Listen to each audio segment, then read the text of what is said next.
सदक़े में लिख लिया है, तुम्हारा सदका कद कानत कद कुदिबत ज़कातिल मुक़ब्बिला, अल्लाह रब्बुल आलमीन ने मकबूल ज़कात में उसको लिख लिया है। यानी तुम्हारा कल रात, आज की रात जो सदका था अल्लाह ने उसको कबूल कर लिया है। मेरे प्यारे साथियों, गौर करो, ये बहुत बड़ी जुल्म और ज्यादती है कि हम किसी के ऊपर जुल्म करें, हम किसी के ऊपर ज्यादती करें। यहां तक कि अगर हमने किसी को गाली भी दी है, माफ कीजिएगा, तो ये भी उस वक्त तक माफ नहीं करेगा अल्लाह जब तक वो बंदा आपको माफ ना कर दे जिसको आपने गाली दी है। ये भी कबीरा गुनाहों में शामिल है, कबीरा गुनाहों में शामिल है। मेरे भाइयों, हमारी आंखों के सामने जुल्म होते रहते हैं, हमारी आंखों के सामने जुल्म होते रहते हैं। क्या कोई आदमी है जो जालिम को उसके जुल्म से रोके? है कोई?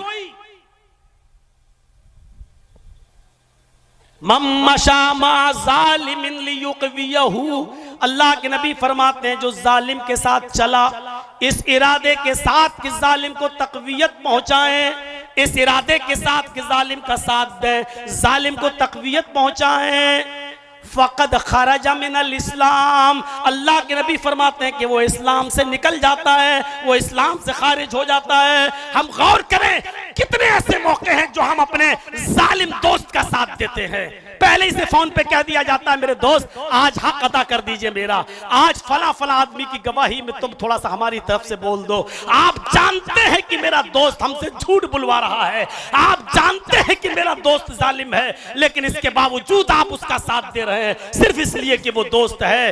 मम्मशा मा ज़ालिमिन लियुक़वियहु, अल्लाह के नबी फरमाते हैं, जो जालिम के साथ खड़ा हुआ इसलिए कि उसको ताकत पहुंचाए, उसका साथ दे, फ़क़द ख़रज मिनल इस्लाम, वो इस्लाम से खारिज हो जाता है। और इसीलिए इमाम कायनात ने फरमाया, उनसुर अख़ाका ज़ालिमन औ मज़लूमन, अपने भाई की मदद करो चाहे वो जालिम हो या मजलूम हो, अपने भाई की मदद करो चाहे वो जालिम हो ख्वाह वो मजलूम हो। सहाबा ने कहा, अल्लाह के रसूल, मजलूम की मदद तो समझ में आती है, बेचारा जिस पर जुल्म होता है, लेकिन जालिम की मदद कैसे करें? जालिम की मदद चहमाना दारत, जालिम की मदद का क्या माना है? हम जालिम की मदद कैसे करें? तो अल्लाह के नबी ने फरमाया, जालिम को उसको जुल्म करने से रोक दो, यही उसकी मदद है। जालिम को जुल्म करने से रोक दो, यही उसकी मदद है। अल्लामा ज़हबी की एक किताब है और बड़ी मशहूर किताब है, किताबुल कबाइर के नाम से। अल्लामा ज़हबी ने किताबुल कबाइर में एक वाक़या नकल किया है, उस वाक़े को जरा सुनिए मेरे भाइयों। कि एक शख्स ने दरिया के किनारे एक मछली का शिकार किया, मछली थोड़ी बड़ी थी, उसको खुशी हुई कि ये मछली मेरे पास आ गई, चलो आज हम कसीरुल अयाल हैं, हमारे बच्चे ज्यादा हैं, तो हमारे बीवी बच्चे आज इसी मछली को खाकर आज अब की रात अपनी भूख मिटाएंगे और आराम से सो जाएंगे। वो मछली को लेकर आ रहा था, रास्ते में किसी जालिम शख्स ने अपने साथियों के साथ मिलकर उस मजलूम से उस मछली को ले जाने वाले से कहा कि ये मछली मुझे दे दो। उसने कहा, भाई मैं दरिया से पकड़ के लाया हूं और मेरे ज्यादा बच्चे हैं और मेरे पास कोई चीज नहीं है खिलाने के लिए, मैं तुम्हें कैसे दे दूं? उसने कहा, दे रहा है या नहीं? ज्यादती की तो इस शख्स ने कहा, भाई अगर ले रहे हो तो इसकी कीमत दे दो, चलो हम कुछ सब्जी अब्जी या कोई और चीज लेकर अपने बच्चों को खिला देंगे। उन्होंने कहा, चुप। पूरी मछली उसने छीन ली। जब ये छीन रहा था तो ये मजलूम आदमी अपनी मछली को छुड़ाने के लिए अपनी तरफ खींच रहा था। जालिम ताकतवर था, मछली सटकती जा रही थी। इस मजलूम आदमी ने मछली को बचाने के लिए उसका हाथ अपने मुंह में रख लिया।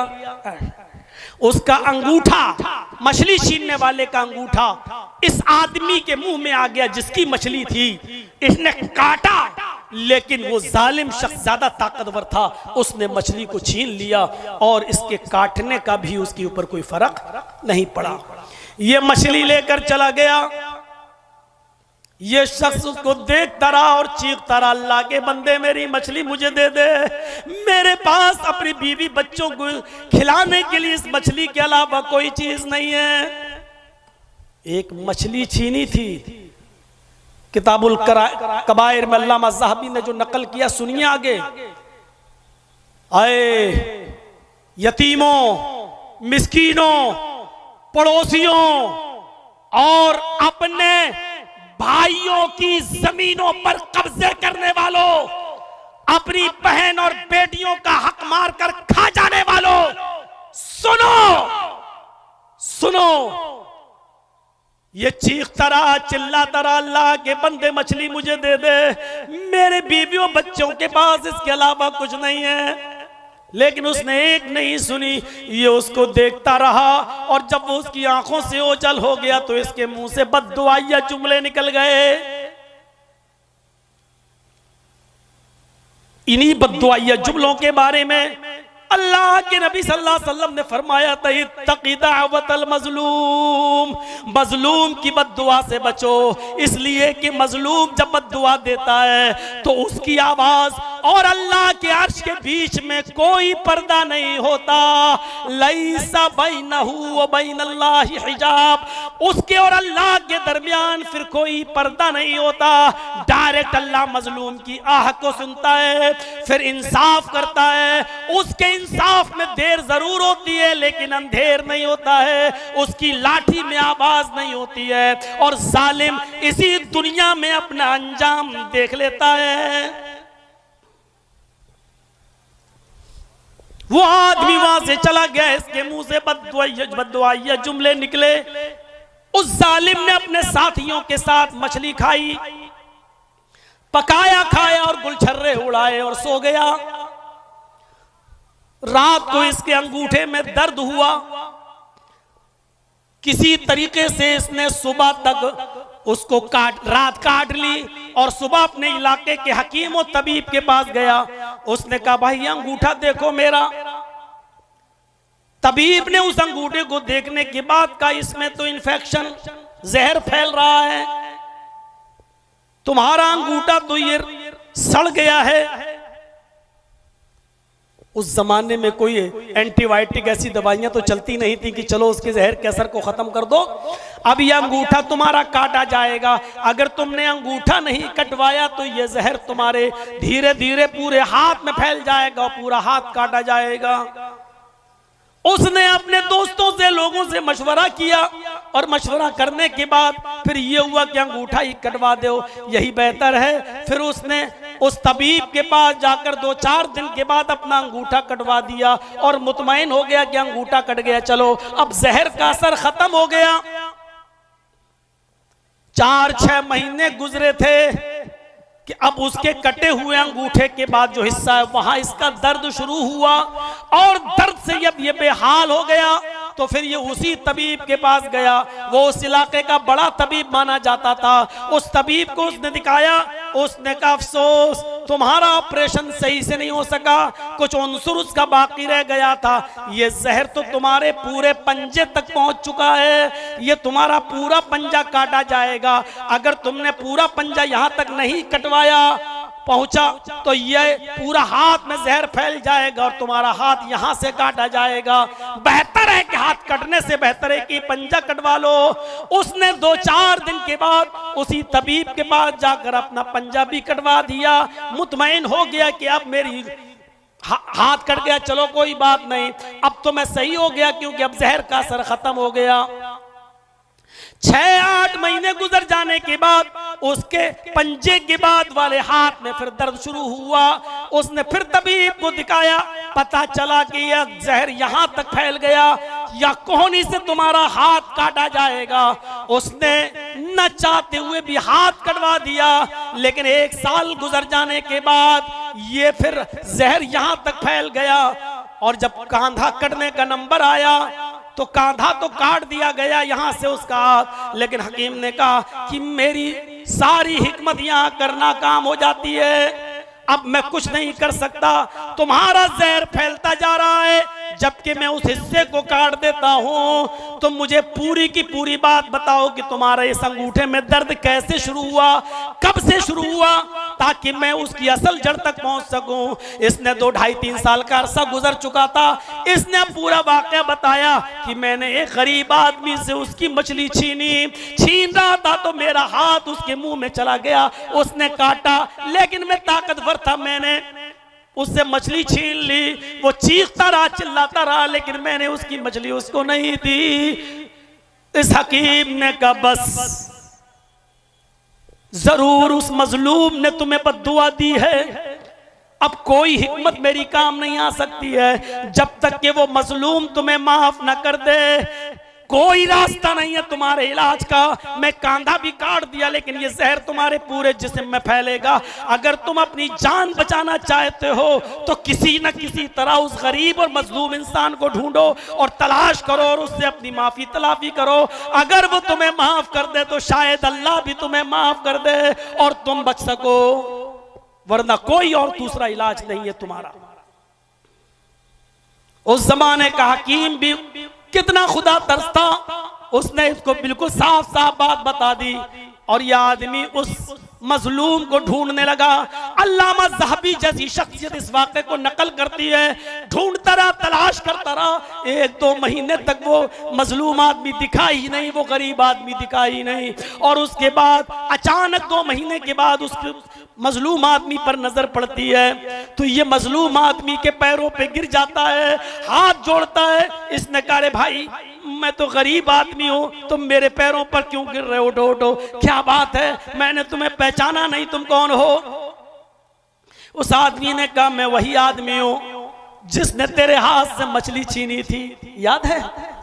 जब मैं छीन रहा था तो मेरा अपने दांतों में तुमने मेरे अंगूठे को रख लिया था और काटा था, लेकिन उसके बावजूद भी मैंने मछली छीन ली। तुम चीखते रहे, चिल्लाते रहे, लेकिन मैंने तुम्हारी एक भी नहीं सुनी। तुम्हारी हर आवाज में एक ही जुमला था कि आए जालिम, मेरे बीवी और बच्चों के पास इस मछली के अलावा कोई चीज नहीं है।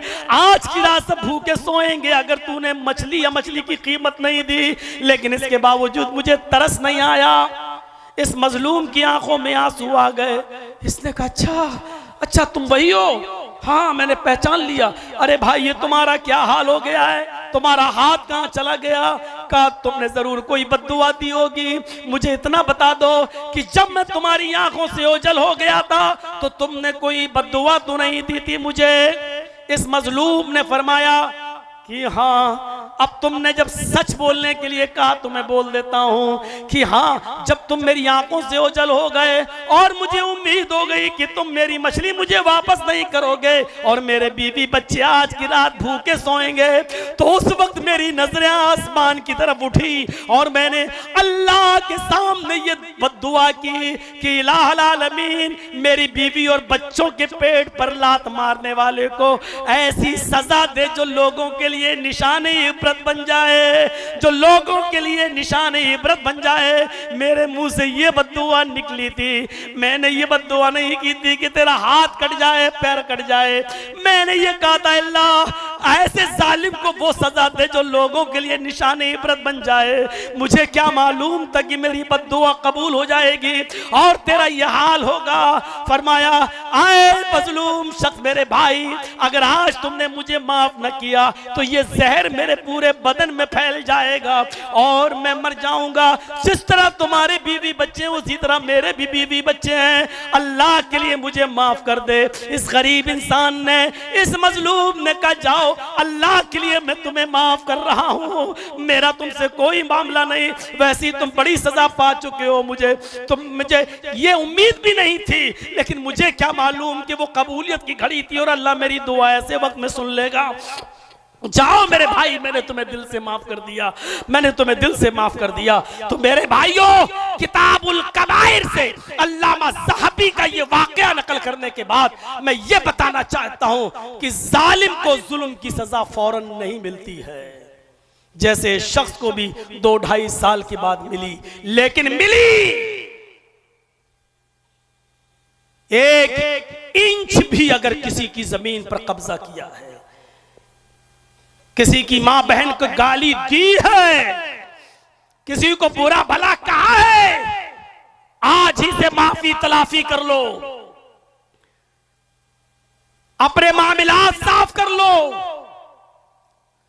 मोहम्मद रसूलुल्लाह सल्लल्लाहु अलैहि वसल्लम ने इंतकाल से 4 दिन पहले भी यही कहा था। जिस दिन आपने ये कहा था कि मैं तुम्हारे दरमियान 2 चीजें छोड़कर जा रहा हूं, उससे पहले आपने ये भी कहा था कि अगर मैंने किसी को मारा हो तो आओ वो मुझसे अपना बदला ले ले, अगर मैंने किसी को थप्पड़ मारा है तो वो मुझे भी मार ले, मैंने किसी को कुछ कहा है तो वो आज मुझे कुछ कह ले। नबी अकरम ने आवाम की अदालत में अपने आप को सामने रखकर कहा था, अगर मैंने किसी के साथ कोई बुरा सलूक किया तो वो आज अपना इंतकाम ले ले और बदला ले ले। मेरे प्यारे साथियों, ये वो हस्ती है जिस हस्ती के बारे में हम और आप 5 अजान के बाद, नमाज के बाद ये दुआ मांगते हैं, क्या वबासु मकाम महमूदा, जिसको मकाम महमूद के लिए जिसके हम दुआएं करते रहते हैं। ये वो हस्ती है मेरे भाइयों जो जन्नत में सबसे पहले दाखिल होगी, ये वो हस्ती है जो जन्नत का दरवाजा सबसे पहले खटखटाएगी, ये वो हस्ती है मेरे भाइयों। लेकिन इसके बावजूद वो अपने आप को पेश कर रहे हैं, ये लो अगर मैंने किसी को मारा हो तो ये मैंने अपने ऊपर से चादर हटा दी, तुम भी आओ और अपना इंतकाम ले लो, अपना बदला ले लो। एक मर्तबा अल्लाह के नबी सल्लल्लाहु अलैहि वसल्लम नमाज पढ़ा रहे थे और एक सहाबी की पीठ में आपने कचौका लगाया, चलो पीछे चलो, तुम आगे निकले हुए पीछे चलो। उसने कहा अल्लाह के नबी आपने ये लाठी, ये नेजा मेरे पीठ में सीने पे चुभोया है, मैं इंतकाम लूंगा, मैं बदला लूंगा। अल्लाह के नबी ने फौरन अपनी चादर उतार ली कि हाँ ले लो, अपना बदला ले लो। जैसे ही वो करीब आया और उसने फट से मोहम्मद रसूलुल्लाह के सीने को चूम लिया, उसने कहा हाशा कल्ला, अल्लाह के नबी मैं बदला लूंगा, मैं क्या ये नेजा आपके सीने में चुभाऊंगा? क्या आप हमसे ये उम्मीद रखते हैं? नहीं, अल्लाह के नबी मुझे तो आपके सीने का बोसा लेना था, इसलिए मैंने ऐसा ये चाल चली है और ये एक तरीके से कहा जाए मैंने ये गेम खेला है, क्योंकि आप ऐसे चूमने नहीं देंगे तो मैंने ऐसे करके आपके चादर को हटवा कर आपका सीने का बोसा ले लिया। तो मेरे भाइयों, बताने का मकसद ये है कि आपने चादर उतार दी कि लो अपना इंतकाम ले लो, अपने आप को बदले के लिए पेश। वो हस्ती जब कर सकती है तो हम और आप उनसे बड़े तो नहीं हैं, उनसे ऊंचा मकाम तो हमारा और आपका नहीं है, फिर हम और आप अपने आप को बदले के लिए क्यों पेश नहीं कर सकते, इंतकाम के लिए क्यों पेश नहीं कर सकते? तो ये है हुकूकुल इबाद की एक मुख्तसर सी वजाहत। उसके बाद सबसे पहली जो चीज बयान की है अल्लाह के नबी सल्लल्लाहु कुरान ने, वो है हुकूकुल इबाद में वबिल वालिदैन एहसाना, वालिदैन के साथ एहसान करो। इसमें कोई शक नहीं, तमाम बंदों में सबसे बड़ा हक बाप का, हुकूकुल इबाद में वालिदैन का। और इसीलिए नबी अकरम सल्लल्लाहु अलैहि वसल्लम से जब पूछा जाता था तो आप यही कहते थे कि सबसे बड़ा गुनाह शिर्क बिल्लाह, उसके बाद हुकूकुल वालिदैन, माँ बाप की नाफरमानी करना, माँ बाप को सताना, माँ बाप की नाफरमानी करना। एक मर्तबा तो आपने 3 बार फरमाया, बुखारी की रिवायत, अला उनब्बिउकुम बिअकबरिल कबाइरि सलासन, कुलना बला या रसूल अल्लाह। अल्लाह के नबी ने 3 बार कहा, लोगों क्या मैं तुम्हें सबसे बड़ा गुनाह न बताऊं? क्या मैं तुम्हें सबसे बड़े गुनाहों से बाखबर न कर दूं? अला उनब्बिउकुम बिअकबरिल कबाइर, ये बात 3 बार आपने कही। सहाबा ने फरमाया बला या रसूल अल्लाह, क्यों नहीं? आए अल्लाह के नबी, हम जानना चाहते हैं कि सबसे बड़ा गुनाह क्या है, हमें बाखबर कीजिए, हमें बताइए कि सबसे बड़ा गुनाह क्या है। आपने फरमाया अश्शिर्कु बिल्लाह, अल्लाह के साथ किसी को शरीक करना, व हुकूकुल वालिदैन, और माँ बाप की नाफरमानी करना। और माँ बाप की नाफरमानी करना ये सबसे बड़ा गुनाह अल्लाह के नबी जनाब मोहम्मद रसूलुल्लाह सल्लल्लाहु अलैहि वसल्लम बयान कर रहे हैं। आप सोचिए कैसी वो औलाद है जो अपने माँ बाप को सताती है। एक सहाबी आए अल्लाह के नबी से, मैं बैत करूंगा जिहाद के लिए, आप सहाबा को जिहाद के लिए लेके जा रहे हैं, मैं भी जिहाद के लिए जाऊंगा। अल्लाह के नबी क्या मैं चलूं? आपने उससे सवाल किया, अहय्युन वालिदाक, क्या तुम्हारे माँ बाप जिंदा हैं? अहय्युन वालिदाक, क्या तुम्हारे माँ और बाप दोनों बाहयात हैं? उसने कहा हाँ। आय अल्लाह के नबी, मेरी माँ भी जिंदा है, मेरे बाप भी जिंदा है। आपने फरमाया फफीहिमा फजाहिद, जाओ इन दोनों ही की खिदमत करो, इन दोनों की सेवा करो, इन दोनों का कहा मानो, इन दोनों की इताअत करो, यही जिहाद है और तुम्हें जिहाद का सवाब मिलेगा। गौर करो मेरे प्यारे साथियों, अंदाजा लगा सकते हैं आप माँ बाप का मकाम और माँ बाप का दर्जा क्या है।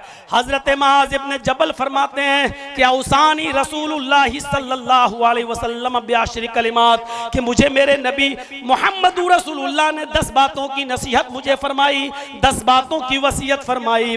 और 10 बातों में पहली बात ये थी, आपने फरमाया आए मुआज़ इब्न जबल, ला तुशरिक बिल्लाहि शैअन इन कुतिलता हुर्रिकता। आए मुआज़, अल्लाह के साथ कभी किसी भी हाल में किसी को शरीक मत करना। इन कुतिलता हुर्रिकता, अगर तुझे कत्ल कर दिया जाए, अगरचे तुझे जला कर राख कर दिया जाए, तुझे जलाकर भस्म कर दिया जाए, तब भी अल्लाह के साथ किसी को शरीक मत करना। वला तउकन्न वालिदैक व इन मराकन तखरुज मिन अहलिका व मालिक, अगर और अपने माँ बाप की कभी भी नाफरमानी मत करना। वला तउकन्न वालिदैक, अपने माँ बाप की कभी भी किसी भी हाल में नाफरमानी मत करना। अगर तुम्हारे माँ बाप तुम्हें हुक्म दें कि तुम अपना माल, अपने अहल वयाल, अपने बीवी बच्चे और अपना मालो दौलत छोड़कर बेघर हो जाओ, निकल जाओ इस घर से, अगर वो तुम्हें इस बात का भी हुक्म दें, इसके बावजूद तुम अपने माँ बाप की नाफरमानी मत करना। इस हदीस से वालिदैन की अहमियत का अंदाजा लगा सकते हैं आप, माँ बाप के मकाम का पता चलता है। एक और हदीस में अल्लाह के नबी फरमाते हैं अति अबाक व इन ज़लमका, हर हाल में अपने बाप की इताअत करो, अगरचे वो तुम्हारे ऊपर जुल्म ही क्यों ना कर रहे हो, अगरचे वो तुम्हारे ऊपर जुल्म ही क्यों ना करते हो। मेरे भाइयों, माँ बाप को जुल्म करने की इजाजत नहीं है। माँ बाप को भी हुक्म है कि अपनी औलाद के साथ इंसाफ करें, माँ बाप को भी हुक्म है कि अपनी औलाद का भी हक अदा करें, उनकी अच्छी तरबियत करें, उनकी अच्छी तालीम और तरबियत का इंतजाम करें, दीनदार और नेक लड़की से उसकी शादी कराएं। ये वालिदैन के लिए भी हुक्म है। लेकिन इस हदीस से माँ बाप का पता चलता है उसकी अहमियत का, कि अल्लाह के नबी ने कहा अपने माँ बाप की इताअत करो, अगरचे वो तुम्हारे ऊपर जुल्म कर रहे हो। यानी उनके जुल्म के बावजूद भी अपने बाप को तुम मार नहीं सकते हो, उनको पीट नहीं सकते हो, उनको गाली नहीं दे सकते हो, उनको बुरा भला नहीं कह सकते हो। ये मकाम और मर्तबा है।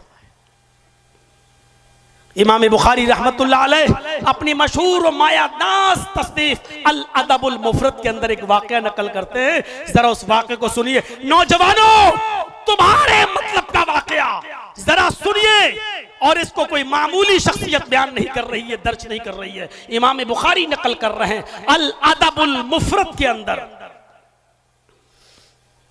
हजरत अब्दुल्लाह इब्न अब्बास रज़ी अल्लाह तआला अन्हु के पास एक शख्स आता है और कहता है कि आया अब्दुल्लाह, एक औरत से, एक लड़की से मुझे मोहब्बत थी, लेकिन ये मोहब्बत एक तरफा थी, सिर्फ मुझे थी, उसको नहीं थी। मैंने उस लड़की को निकाह का पैगाम दिया, लेकिन उस लड़की ने मेरे निकाह को ठुकरा दिया, मेरे निकाह को, पैगाम को ठुकरा दिया। मुझे बहुत तकलीफ हुई, लेकिन मैं इंतजार करता रहा कि आज नहीं तो कल मेरी मोहब्बत उसके दिल में जोश मारेगी, एक दिन वो जरूर मेरे साथ निकाह करेगी। लेकिन कुछ दिनों के बाद मैंने सुना कि उस औरत ने किसी दूसरे मर्द के साथ निकाह कर लिया, किसी दूसरे नौजवान लड़के के साथ शादी कर ली और वो उसके साथ रहने लगी। मैंने उसको अपनी इंसल्ट समझा, मैंने इस चीज को अपनी बेइज्जती समझा, और आओ देखा ना ताओ तैश में आया और मैंने खंजर लिया और उस औरत के, उस लड़की की तलाश में मैं रहा, और जैसे ही मैंने उसको तन्हाई में पाया, मैंने वो खंजर उसके पेट में मार दिया और उसको कत्ल कर दिया, उसको मार डाला। और मैं 1-2 साल के लिए रफू चक्कर हो गया, भाग गया, और मेरा मामला पसे पर्दा रहा, पीठ पीछे रहा। आज तक किसी को पता ही नहीं चल सका कि इसको किसने मारा। वो औरत दफना दी गई। लेकिन मैं आपके पास आया हूं, आय अब्दुल्ला इब्ने अब्बास, मेरे लिए मगफिरत का कोई रास्ता हो तो बताइए, मेरे लिए बख्शिश का कोई रास्ता हो तो बताइए। क्या मेरी कोई बख्शिश हो सकती है?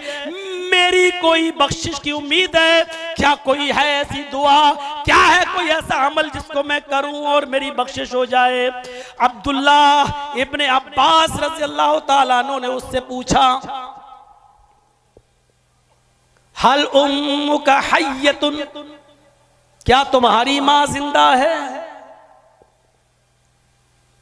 क्या पूछ रहे हैं? क्या तुम्हारी मां बाहयात है? क्या तुम्हारी मां जिंदा है? उसने कहा नहीं। कहा तुम्हारी मां नहीं है? कहा नहीं। कहा अच्छा जाओ, तौबा करो, इस्तिग़फ़ार करो, रो रो कर अपने गुनाह की माफी मांगो, शायद अल्लाह को रहम आ जाए और अल्लाह तुम्हें बख्श दे, अल्लाह तुम्हारी मग़फ़िरत फरमा दे।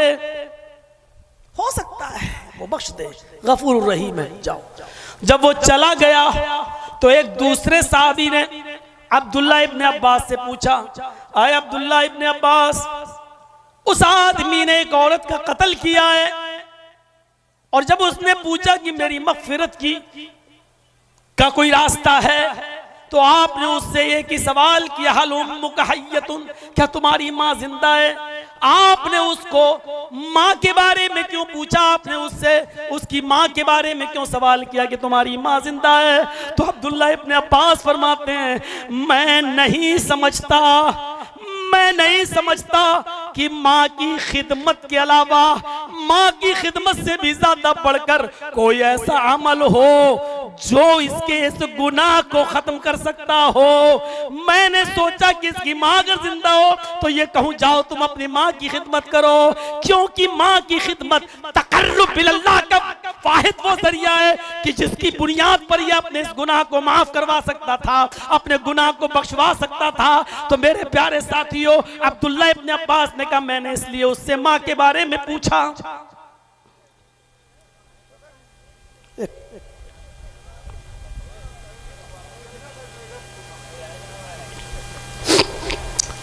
यहां से माँ के मकाम और माँ के मर्तबे के बारे में जरा अंदाजा लगाइए आप। इमाम बुखारी नकल कर रहे हैं अल अदबुल मुफरद के अंदर, क्या कह रहे हैं कि अब्दुल्ला इब्ने अब्बास ने कहा, मैंने इसलिए माँ के बारे में पूछा तुम्हारी माँ जिंदा है कि माँ के साथ अच्छा बर्ताव करना, उसकी खिदमत करना, उसकी इताअत करना, उसकी बात मानना और उसकी खिदमत, ये वाहिद वो जरिया है जो अल्लाह के बहुत करीब कर देता है। अगर उसकी माँ जिंदा होती तो मैं उसको यही हुक्म देता, लेकिन अब माँ जिंदा नहीं है, तो फिर मैंने उसको गुनाहों से इस्तिग़फ़ार और तौबा के लिए हुक्म दिया कि जाओ वो करो। माँ के मकाम और मर्तबे को पहचाना। अल्लामा याफ़ई रहमतुल्लाह अलैह की एक किताब है मिरातुल जिनान, उस किताब के अंदर उन्होंने बरामिका के दो शख्स फजल बरमकी और यहया बरमकी का वाकया नकल किया है।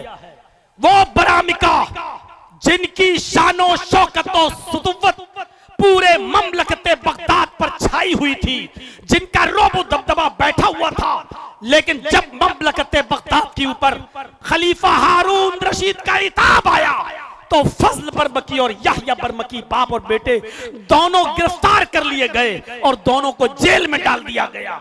फजल बरमकी भी जेल में कैद हैं और उनके बाप यहया बरमकी भी जेल में हैं। यहया बरमकी बुजुर्ग हो चुके हैं, बुढ़ापे को पहुंच चुके हैं। फजल बरमकी देखते हैं कि मेरा बाप बहुत बूढ़ा है और जेल के अंदर, कैद खाने के अंदर गर्म पानी का इंतजाम नहीं है। सर्दियों की इन रातों में मेरे बाप को ठंडे पानी से वजू बनाना पड़ता है। तो जानते हो फजल बरमकी क्या करते थे? तांबे के एक लोटे में इशा की नमाज के बाद पानी भर लिया करते थे और उसी तांबे के लोटे को इशा की नमाज पढ़ने के बाद अपने पेट से लगा लिया करते थे। कि पेट की गर्मी से सुबह फजर की नमाज के वक्त तक इस पानी में थोड़ी सी गर्मी आ जाएगी, हरारत आ जाएगी। रात भर वो जागा करते थे, सोते नहीं थे कि फजर की नमाज के वक्त में अपने बाप को कदरे गर्म पानी दे दूं, लेकिन जेल में गर्म पानी का इंतजाम नहीं था और उनको दिया भी नहीं जाता था। इसलिए फजल पर मकी तांबे के लोटे को अपने पेट में लगा लिया करते थे और इशा की नमाज से लेकर फजर तक पेट की गर्मी से उस पानी को थोड़ा बहुत गर्म करते थे। सुबह तक थोड़ी सी हरारत उसमें आ जाया करती थी, फौरन वो पानी अपने बाप को पेश कर दिया करते थे और उस पानी से वुजू बनाकर उनके बाप यहया बरमकी अपने बेटे को दुआ दिया करते थे। मुझे बताना यह है कि बाप की खिदमत का मेरे भाइयों ये मौका हर किसी को हर वक्त नहीं मिलता है। खुश नसीब है वो इंसान आखिरी दिनों में और आखिरी अय्याम में अपने बाप की खिदमत में कामयाब हो जाएं और उनकी खिदमत करें। जिसका बाप राजी है और इंतकाल कर गया है इस हाल में कि वो अपने बेटे से खुश है, तो मेरे भाइयों उस बेटे को जन्नत की बशारत दी है जनाब मोहम्मद रसूलुल्लाह ने। लेकिन बाप मर गया और अपने किसी बेटे से नाराज था तो उस बेटे के लिए नमाज पढ़ना, रोजा रखना, ये इबादतें किस काम की। मेरे भाइयों जरा गौर कीजिए कि वालिदैन की खिदमत कितना बड़ा दर्जा रखती है।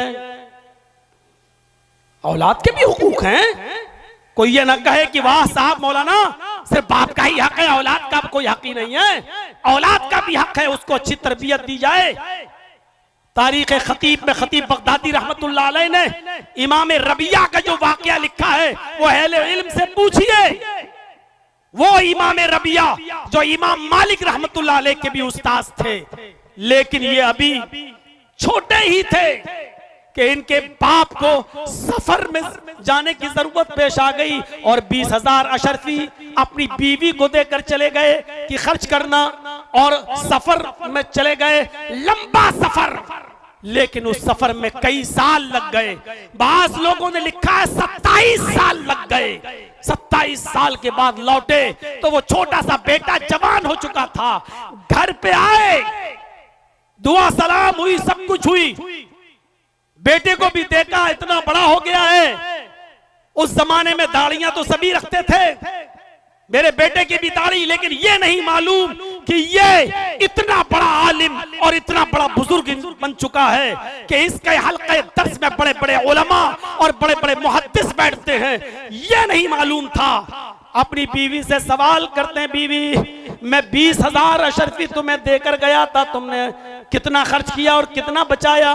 बीवी ने कहा अल्हम्दुलिल्लाह वो हिफाजत के साथ रखी हुई हैं। पहले तुम मस्जिद में तो जाओ, नमाज तो पढ़ो, आओ आपको आज की रात में पूरा पूरा हिसाब दे दूंगी और सब कुछ बता दूंगी। ये इमाम रबिया के बाप जब मस्जिद में जाते हैं, अपने बेटे को देखते हैं कि तमाम बड़े बड़े उलमा उसके इर्द गिर्द बैठे हुए हैं और उससे दर्स हासिल कर रहे हैं, उससे सीख रहे हैं, उनको अपने कलम से नोट कर रहे हैं, जो बयान वो दे रहा है उसके पॉइंट्स नोट कर रहे हैं, उससे मुआनिका कर रहे हैं, मुसाफा कर रहे हैं। ये तो बहुत बड़ा आलिम दीन बन गया है, बहुत बड़ा आलिम है। अपने बेटे को देखकर उनकी खुशी का ठिकाना नहीं रहा। जब शाम को अपने घर आते हैं और अपनी बीवी से जिक्र करते हैं, अल्हम्दुलिल्लाह मेरा बेटा तो बहुत बड़ा आलिम है, बहुत बड़े बड़े उलमा उससे दर्स लेने आते हैं। जैसे ये बयान किया तो उसकी बीवी ने कहा, हाँ आए रबिया के अब्बू, आपको मालूम होना चाहिए आप जो 20,000 अशरफी मुझे दे गए थे, वो अशरफी मैंने आपके बेटे की तरबियत में, उसको पढ़ाने लिखाने में मैंने खर्च किया है। अब बताइए आपको वो 20,000 अशरफी ज्यादा महबूब है या आपका ये बेटा जो मैंने पाल पोस कर और पढ़ा लिखा कर उसको इतना बड़ा आलिम बना दिया? इमाम रबिया के वालिद कहते हैं, नहीं मेरी बीवी, मुझे कोई शिकायत नहीं है, वो 20,000 अशरफियां मेरे लिए कोई हैसियत नहीं रखती हैं। तुमने मेरे बेटे की जो तरबियत की है वो काबिल दाद है, उसका मैं एहसान अदा नहीं कर सकता। तुम नहीं जानती हो मेरी बीवी, तुमने मुझे कितना बड़ा तोहफा दिया है। तो ऐसी माएं थी। आज की माएं क्या सिखा रही हैं अपनी बेटियों को?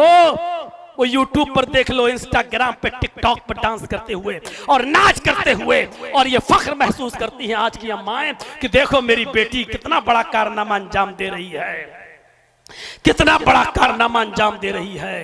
माले हराम आओगे तो ऐसी औलादें पैदा होंगी, इमाम रबिया के बेटे की तरह नहीं, इमाम रबिया की तरह नहीं मेरे भाइयों। ऐसी औलादें पैदा होंगी जो टिकटॉक पर डांस करेंगी और इंस्टाग्राम पर बगैर दुपट्टे के और शॉर्ट कपड़ों में वीडियो बनाएंगी। ऐसी औलादें पैदा होंगी और आज हमारा मुआशरा ऐसी औलादों को देखकर खुश भी होगा।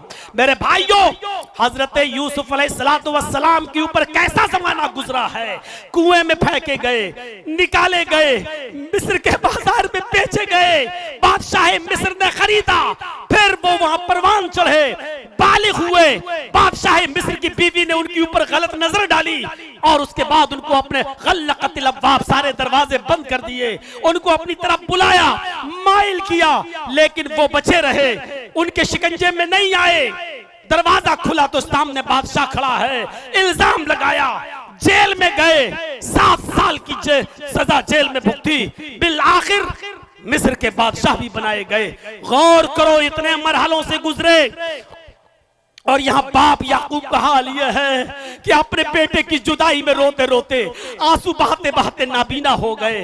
अल्लाह के सामने फरियाद करते रहे, अल्लाह मेरा बेटा, अल्लाह मेरा बेटा।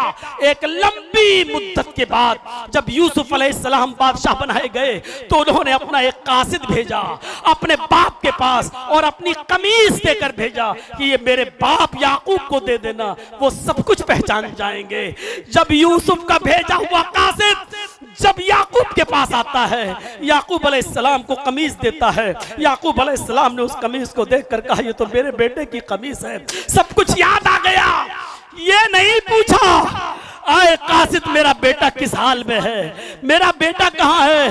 हजरत याकूब ने जो बात कही, तफसीर इब्न कसीर और तफसीर मालिम तंजील में ये वाकया देखा जा सकता है। हजरत यूसुफ अलैहिस्सलाम के कमीज को देखकर सारा वाकया याद आ गया और इतनी लंबी मुद्दत के बाद, जुदाई के बाद एक उम्मीद की किरण हुई कि मेरा बेटा जिंदा है। तो जो कुर्ता लेकर आया था कमीज, उससे कहने लगे कैफ तरकतहू, तुमने यूसुफ को कैसे छोड़ा है, तुमने यूसुफ को कैसा छोड़ा है।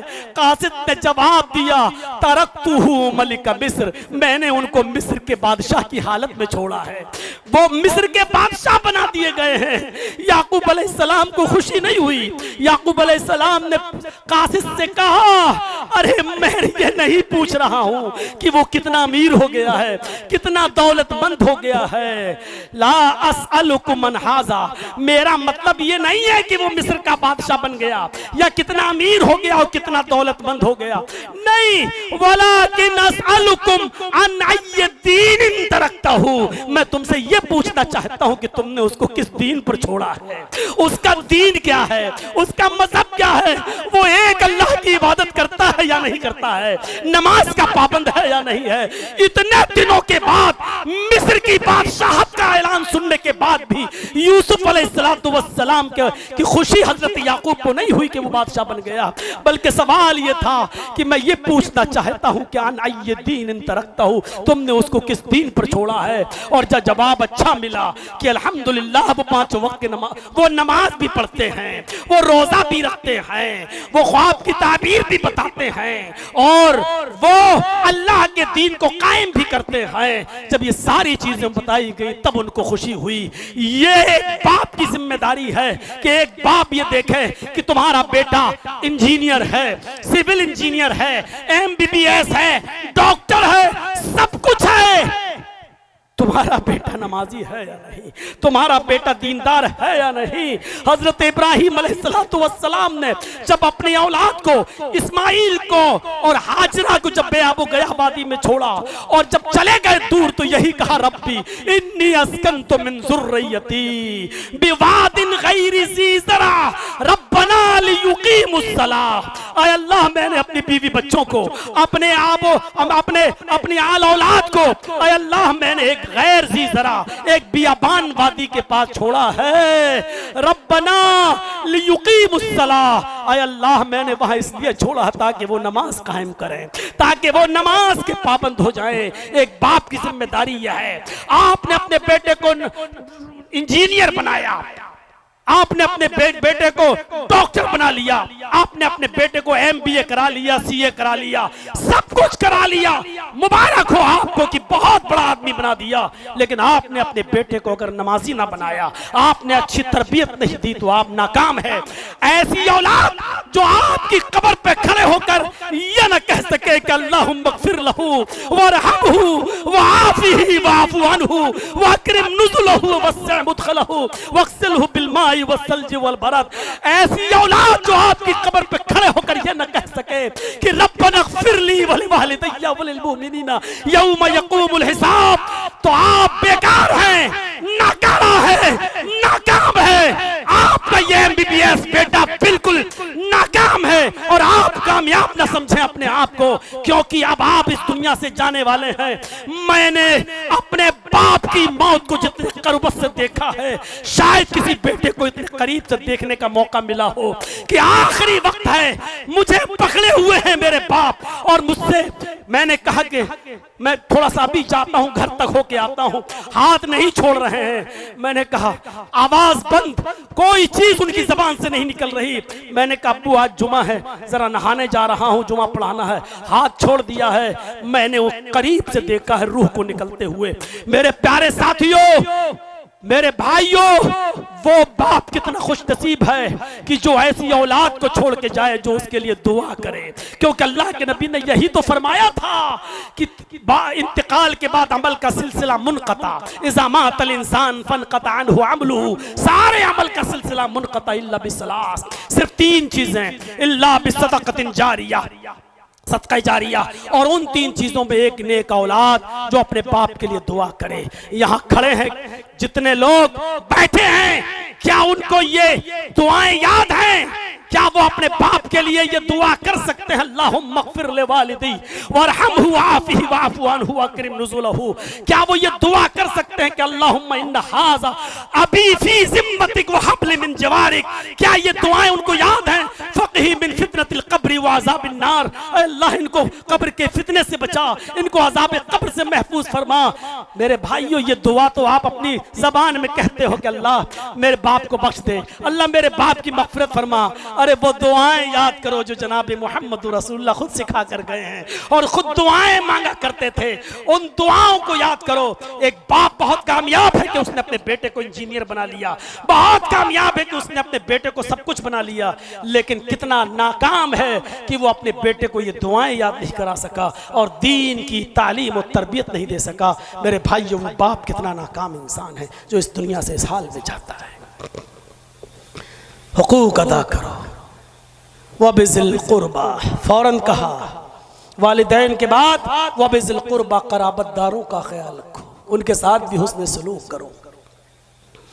इमाम बुखारी ने अल-अदबुल मुफ़रद में एक और वाक़या नकल किया है। अबू हुरैरा जब ताइफ गए तो लोगों ने उनसे कहा कि बहुत दिनों के बाद आप आए हैं, कोई हदीस सुनाइए जो अल्लाह के रसूल से सुनी हो। अबू हुरैरा ने फरमाया आज मैं थका हुआ हूँ, कल बताऊंगा इंशाअल्लाह। दूसरे दिन महफिल जमा, जैसे आपके यहाँ कोई बड़ा आलिम आ जाए तो आप पहले से जुमे में भर देते हैं मस्जिद, ऐसे ही अबू हुरैरा आए हैं, पूरा ताइफ के लोगों ने मस्जिद भर दी। अबू हुरैरा फरमाते हैं कि आप लोग अल्लाह के रसूल की कोई हदीस सुनना चाहते हो? फरमाया हाँ। फरमाया मेरी एक शर्त है, ये शर्त अगर मौलाना जर्जीस लगाते तो कितने लोग बचेंगे यहाँ पर? शर्त है। पूछा लोगों ने क्या शर्त है? फरमाया कि मैं दर्स दूंगा, मैं नबी की हदीस सुनाऊंगा, लेकिन मेरी शर्त यह है कि अगर इस महफिल में, इस मस्जिद के अंदर अगर एक भी आदमी ऐसा बैठा हुआ हो जो अपनी खाला, जो अपने किसी रिश्तेदार से नाराज हो, जो अपने किसी रिश्तेदार से नाराज हो, वो इस मस्जिद से चला जाए। बस पूरी मस्जिद में एक आदमी उठा, नौजवान, मस्जिद के बाहर निकल के कहता अबू हुरैरा अभी दर्स मत देना, मेरी खाला मुझसे नाराज हैं, मैं जा रहा हूं, अभी माफी मांग कर आता हूं, जब तक मैं ना आ जाऊं दर्स नहीं देना, ये दर्स मुझसे छूट जाएगा। का जाओ, मैं इंतजार कर रहा हूं। वो शख्स गया अपनी खाला के पास, माफी मांग कर आया, खाला ने भी माफ कर दिया, लेकिन खाला ने कहा भांजे अबू हुरैरा से मेरी तरफ से इतना पूछ लेना, एक आदमी की नाराजगी की वजह से पूरी मस्जिद वालों को दर्स क्यों नहीं दिया, उनको खिताब क्यों नहीं किया? वो शख्स आया, अबू हुरैरा मैं अपनी खाला से नाराज था, मेरी खाला नाराज थी, माफी तलाफी हो गई, माफ कर दिया, अब कोई नहीं है, दर्स दीजिए। अबू हुरैरा कहते हैं बैठो, अब मैं दर्स देता हूं। लोगों, मैंने अल्लाह के नबी से सुना है।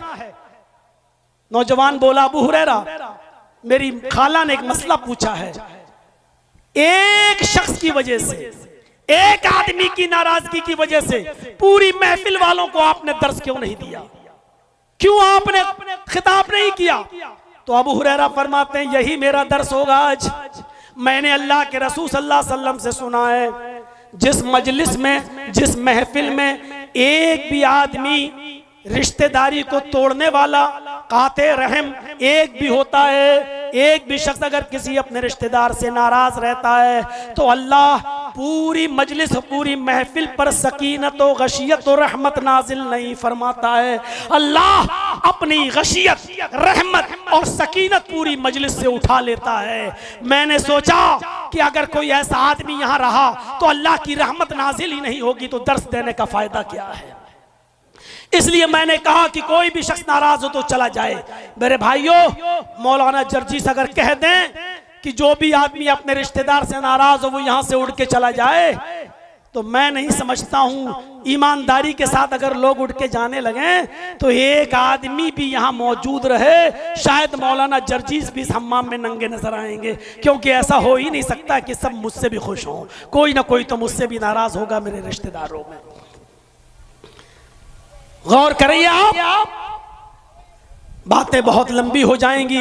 अभी तो यतामा है, फिर मसाकीन है, फिर वलजार ज़िल कुर्बा है, फिर वलजार जुनूब है, वो साहिब बिल जंब है, फिर वबनी सबील है, फिर वमा मलकत ईमानुकुम है। मैंने शुरू ही में कहा था कि शायद आज मैं पूरा खिताब इस आयत पर न दे सकूं और पूरी बातें पेश न कर सकूं। 2 घंटे का, 1.5 घंटे का ये खिताब मेरे भाइयों काफी है। अगर कल बहराइश में प्रोग्राम ना होता तो मैं थोड़ा टाइम और लेता आपका। अभी निकलते निकलते भी आधा घंटा लग ही जाएगा, क्योंकि कमेटी वाले भी अपना हक अदा करेंगे, ले जाएंगे, बिठाएंगे, फिर बेचारे हमें वहां तक छोड़ेंगे। तो हम इन्हीं बातों पर इक्तिफा करते हैं। पूरे खिताब का लब्बे लुबाब सिर्फ यह है कि अल्लाह के हक की अदायगी के साथ साथ हुकूकुल इबाद बहुत जरूरी है, और अल्लाह अपने हक में हुई कमी को माफ कर सकता है, लेकिन बंदों के हुकूक में कमी हुई तो अल्लाह माफ नहीं करेगा। मेरे प्यारे साथियों, हक अदा कीजिए, जमीन और जायदाद का बंटवारा सही तौर पर कीजिए, किसी पर जुल्म मत कीजिए। अल्लाह से दुआ है कि बार अल्लाह हमारी खताओं को माफ फरमा दे, हमारे गुनाहों को बख्श दे, हम जमीय मुसलमानों पर रहम फरमा।